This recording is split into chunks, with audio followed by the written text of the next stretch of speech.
It's a record-breaking connection. Sean Clifford to Jahan Dotson. Why Clifford says he'd rather throw the football at night than drink a beer. At all three levels, you have elite guys, and when you have that on the defense, man, it's hard to put points on them. They are rare, a shutout in the Big Ten, from 0-5 to 5-0. After the Nittany Lions blank the Hoosiers, they take aim at the Hawkeyes. We got the big shebang going on in Iowa City this weekend, so I can't wait. He's our Impact interview, and you said it, Gus. Why wait any longer? It's time for Nittany Game Week.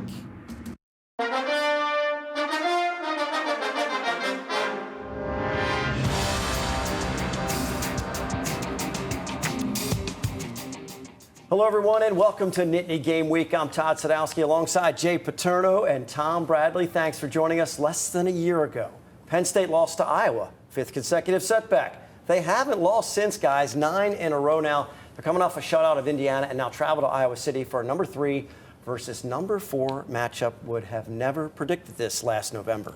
No, probably not. But again, you know, the season has turned out. Some things have fallen into place for Penn State defensively in the special teams. We'll talk about that as we go. And they're doing just enough on offense to keep it going for that defense to do what they did last week. Doing just enough, racking up those W's. Some offensive play callers like to script their first 20 plays. We have our top 3 ready to go in our opening drive.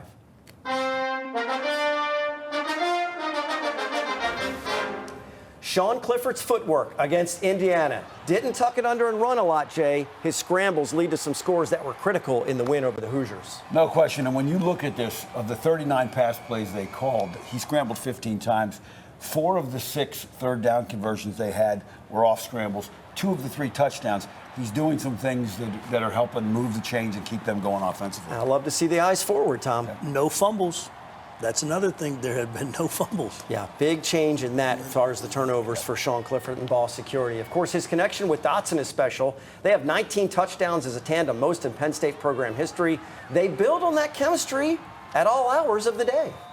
Some people have, they like to go out and, have a beer or, whatever you do at late night, but some people, like to go and throw. So that's what I like to do. I like to throw, I like to watch tape, and that's where I enjoy myself because, football is heaven to me. So it breaks the record of Todd Blackledge and Kenny Jackson. Blackledge was last week's interview guest on Nittany Game Week. Not overwhelming numbers, 3 TD passes, but always a plus to finish drives with touchdowns, not field goals. No question. 7 points beats 3 any day of the week. I'll tell you, the thing we have to discuss is really that red zone great defense because it always takes, we've been over this before, 3 field goals to beat a touchdown, So when you play really good defense in that red zone and what they're doing down there is the success this year to how they've been able to come up with the big plays. And they deliver with their own backs to the wall. Again, as you look at Penix tucking it under here in the red zone defense, that was on 3rd down to make it 4th down, Jay. I think this was the series of the game. Sean Clifford had thrown an uncharacteristic interception. They get the ball in great field position, and they come away with no points. And, when they had to go for it in the 4th down, I said to my brother-in-law who was sitting next to me, I said, if they don't score here, Indiana might not score the rest of the night. Yeah, great pass defense there, Tom, in the red zone from Daquan Hardy. And, of course, it's always a boost to block a field goal. Anytime your special teams can do it, that's a big play down there. That's a big turnaround right there in the game, taking 3 off the board. The defense responded exactly the way you like after an interception, gives the opponent a short field. That was a huge play. We spend a lot of time talking about that sudden change defense. We cover it every single Friday in our Friday situational practice that we do. And I think Brent does a really good job of kind of coaching the mentality of it. Coach Franklin talks about the defense playing at a championship level. Red Zone D, certainly an important part of the winning formula, was huge on the road at Wisconsin. Of course, there are 3 phases of the game, guys. Jordan Stout recognized the Big Ten Coast Special Teams Player of the Week. Nails a field goal over 50 yards, but he pins the Hoosiers deep in their own territory with his punts.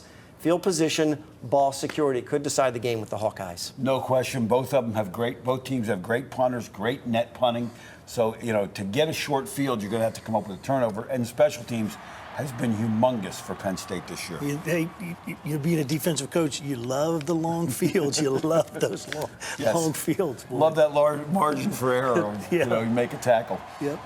Yeah, it's the little things that matter, and these 2 parts of the game may keep either the Nittany Lions or Hawkeyes undefeated.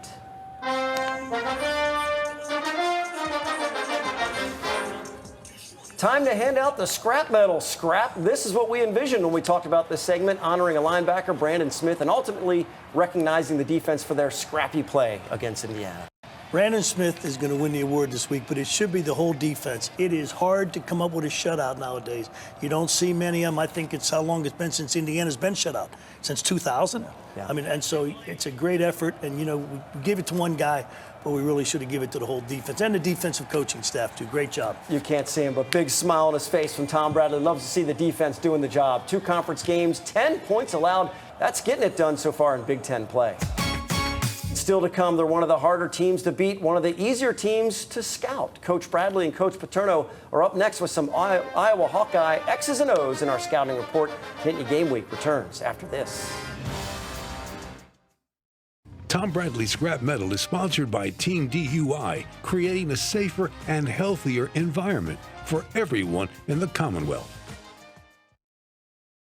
Scouting Report is sponsored by Penn State Health, giving you the care you want where you want it. Visit PennStateHealth.org to find a provider near you.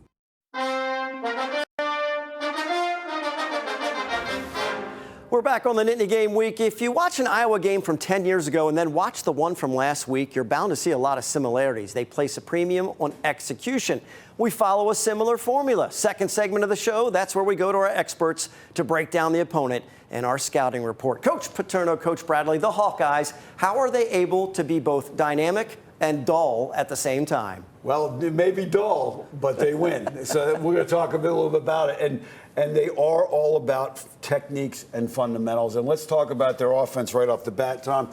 You know, they get this unbalanced set, talk about the problems this creates in the zone run game. Well, you can see what happens. Everybody starts to overload to the unbalanced side, and then they get him going one way, and then a great back with great vision cut backs and makes a big play out of it. Yeah, take a look at how this unfolds. You see him coming over. And again, they're trying to get horizontal displacement of the defensive line and creates cracks, and then they can cut it up. And, you know, it's tough to deal with. Now, Tom, I know you still have nightmares about the 3-level play-action pass from all these years ago, Dallas Clark, all these other tight ends. Talk about what you see here. I'm tired of seeing it, 9-7-3. It's my nightmare. But here it is right here. You get the streak. You get the 7 cut. Here comes it back into the flat. And this running back they have catches balls and does some damage with it. No question. And as you mentioned that, we go to that, and we talk about the matchups with the running backs and the linebackers. And again, that's a tough cover, and this guy's a good route runner. Talk about this. Yeah, that's the thing that's impressive about not only is he lugging the ball, but he is a very excellent route runner. If you watch his breaks and everything, he's very precise what he's doing. He's in connection with that quarterback, too. They do a good job together, those two guys. Yeah, second leading receiver on the team right now is this running back, and this is a great shot in the end zone there. Talk about the drop back pass game. A lot of crossing routes, so look for those. But the thing, again, the inside fade on the slot is such a problem for everybody. Yeah, that's been a big deal because that bump fade's a tough play. A lot of room back there for the guy to cover. If you're in man, if you're in 3 deep, there's a lot of things going on there. And it's something that all defensive coaches practice a ton. As you know, you've been a quarterback coach. You like to throw it too. Yeah, and the great thing is it gives that quarterback a lot of room to lay that to the outside. So even if you don't beat them deep, they can get you. So let's talk about defensively. Norm Parker was a defense coordinator for years. He's since passed, great football coach. His son is now running. Let's take a look at their base defense. It's what we call quarter, half. If you look at the boundary, the corner's rolled up, hard run support. The free safety's got half the field. The strong safety is key in number 2. If he blocks, he comes up and run supports. If he doesn't, he's back there playing the quarter, and the field guys the corner. And all they're trying to do, Tom, as you know, is make you throw hard throws. They don't want to give you anything easy. Make you throw it to the field. Make you throw it deep. They don't give you a lot of underneath, and their linebackers are really good in pass coverage, no question about it. I don't think anybody plays this coverage as well as they do. They've been doing it for years. They know everything about this coverage. And they read routes very, very well. And when you talk about how do you attack it, you know, take number 2 vertical, get number 1 coming underneath, because that clears out the linebacker. They run with slot receivers, and they get the safety out of there, and they come in and take a look at what Maryland does here. One of the few good things Maryland did in that first half was get the vertical clear and bring guys underneath, and did a nice job with that. Now, one of the things that happens is they've got all these interceptions this year, and part of it is because they force you to throw into zones. Their middle linebacker is 6'5", You think you can throw over them, you can't, but they're going to force you to throw into tight zones, and you see what happens to Maryland here. He's coming back here. He thinks he can get it over that linebacker. He tips that ball up, and next thing you know, it's going the other way. And again, 12 interceptions this year in 5 games. What have we been saying every week? Tips and overthrows, got to have those. Absolutely. And then finally, if you get in the third and long, they're really, really good. Dime package, bringing in 6 DBs. Now, when you watch the game Saturday night, when you see guys go in motion, if they chase with them, you see that guy going in motion with them, you know they're in some kind of man. Now, the question will be is if they do that man-to-man, Sean Clifford gets loose, then he can get some big plays. And the last thing you need to look for, guys, this week is Elvis in Iowa. And, hopefully we're going to make Elvis leave the building unhappy, but we've got our own Elvis here. We got it covered. Elvis is going to leave the building sad on Saturday night. I thought he was a Tennessee fan. That's going to upset the Volunteer State for sure. Okay, thanks, guys. Well, Todd, from my days going to Graceland, Elvis was a Steeler fan. Little known fact. All right, good stuff. Thanks, guys. A trip to Iowa City, unlike any other, mainly because of the Children's Hospital that now overlooks Kinnick Stadium. Regardless of the score, everyone in the stadium stops after the first quarter, waves to the kids watching on the top floor. We talked to the voice of the Nittany Lions, Steve Jones, earlier this week, and that moment is very personal for Steve. And I've had a couple of my children have to be in children's hospitals, so I know what it's like. I can empathize with the parents that are sitting up there. So the fact that they built that as an addition a few years ago so the parents and the family members and the children could watch the game is just one of the really cool things. Steve will be in the press box for the radio call along with Jack Ham for the Nittany Lions Network. We have you covered on the radio and television side when it comes to the guys on the call. When we come back, our Impact interview with Gus Johnson of Fox Sports. In his words, he'll be at Kinnick for the big shebang on Saturday afternoon. You're watching Nittany Game Week.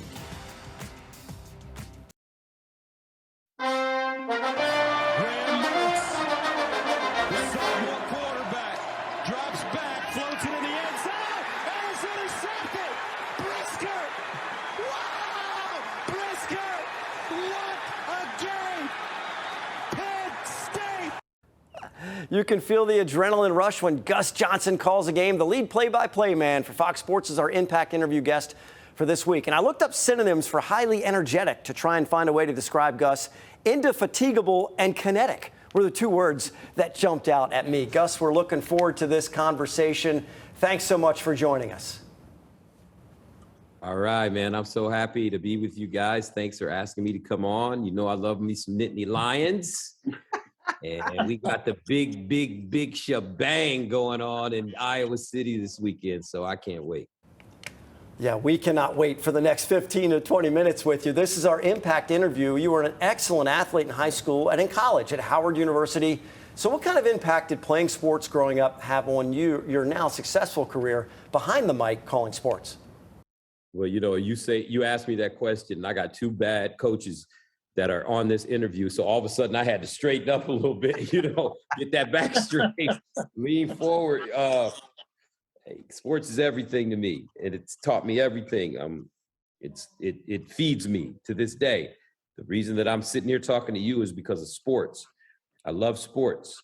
The ancient Greeks used to say that we're 3 major stories: man against nature, man against man, and man against himself. And you see that quite often in every athletic competition that you see. Sports changed my life, saved my life, gave me a sanctuary to where I could go and just get into, back then as a kid, playing ball, whether it be baseball, basketball, football, floor hockey, ice hockey. I was a wrestler, and then later martial arts, Xing Yi Kung Fu, Wing Chun Kung Fu, Brazilian Jiu-Jitsu, American boxing, and now Filipino martial arts. I just love to be physical. I love that the lessons that are taught in sports, the discipline, the commitment, and the achievement and the defeat. So it changed my life. It's the most important quality of my life. And I'm just so happy that my mother, at 6 years old, dropped me off at the boys' club and said, go learn how to play. That's fantastic. I got whiplash just trying to keep up with all the things that you're involved with. This is a battle of similar teams with a heavy emphasis on defense. As you look at the top 5 teams in the country, They're all playing great defense right now. Do you think defense is back in vogue in college football? And it's so great. Don't you? I mean, it's so great. You got Alabama, obviously, with Coach Saban, who's a defensive genius. Georgia, look what they did to Arkansas last week. I mean, they put it on them, and that defense was just wonderful. I'm watching this Penn State game that they just played against Indiana, and they're just laying it on guys. So I just feel so happy about it. It's wonderful to see defense. My only problem with the defense is that SEC teams never play in any cold weather.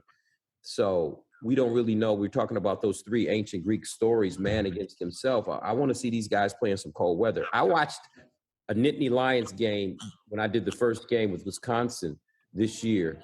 So I watched games from last year, and I watched the Illinois Penn State game. It looked like it was so cold. I mean, it was just a beautiful cold. And I want to see some of these feline SEC guys come up here and play in something like November in the Midwest. We'll really see what they were about. But defense is everything right now, and I love it. Gus, being a defensive guy myself, I agree on that. You saw Penn State against Wisconsin this year. Seeing them in person, what impressed you the most about them? Organization, Coach. They look organized. They don't have the best talent. And I'm just going to say it. They don't have Ohio State talent. They don't have Alabama talent. But what I do like is how cerebral their coach is and how he knows how to put them in the right positions to make it a Penn State kind of game. They're going to run the ball. I think Sean Clifford has been serviceable. I do not think he's a star, but he's been serviceable, and they've done the things that they've needed to do to win games, especially on the defensive end. I mean, they got, I got my boards here. I don't know if you see my boards. Very proud of it. You're ready to go. These are considered artistic. These are my Picassos. These are my Michelangelos or whatnot. But just looking at the defense, I mean, especially those guys on the back end, Tariq Castro-Fields, Jaquan Brisker, Jair Brown, and Joey Porter.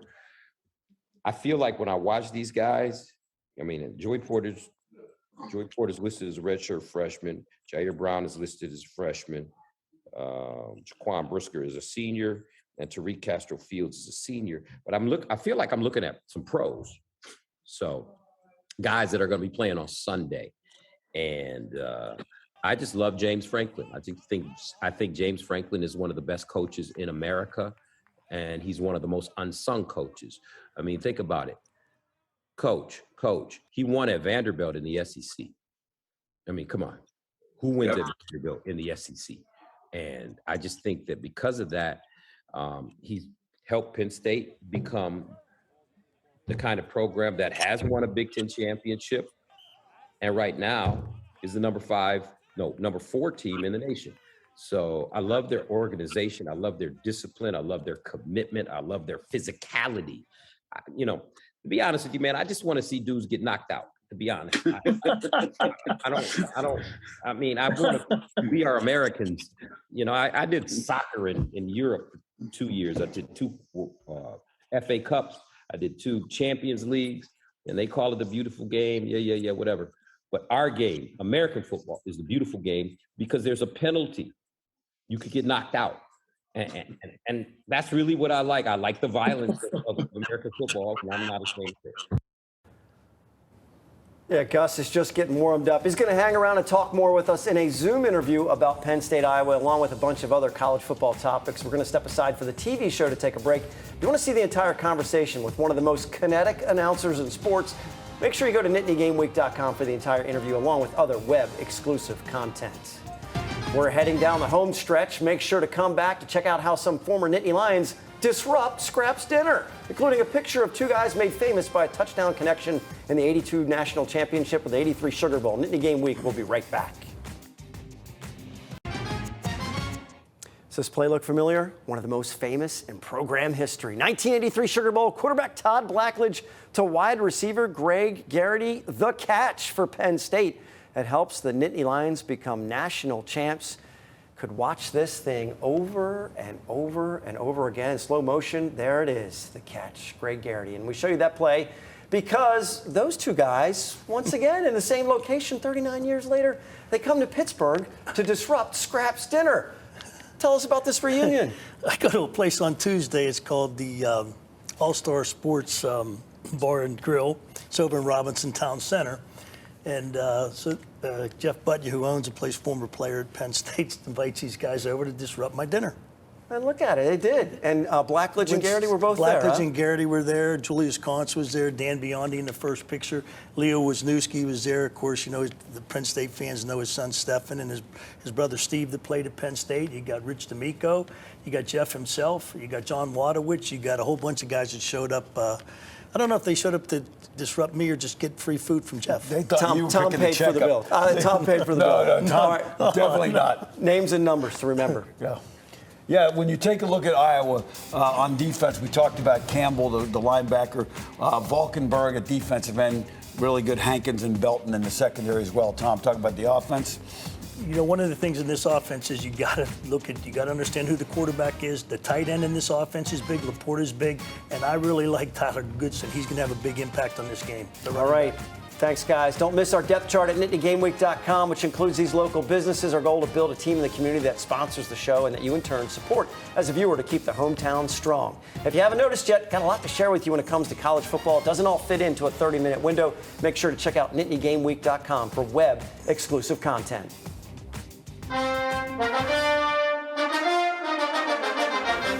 We finished with some pride picks. Jay says they keep pouring into the website. Show us your spirit. For Jay and Tom, I'm Todd. Thanks so much for watching Nittany Game Week. We'll see you next time.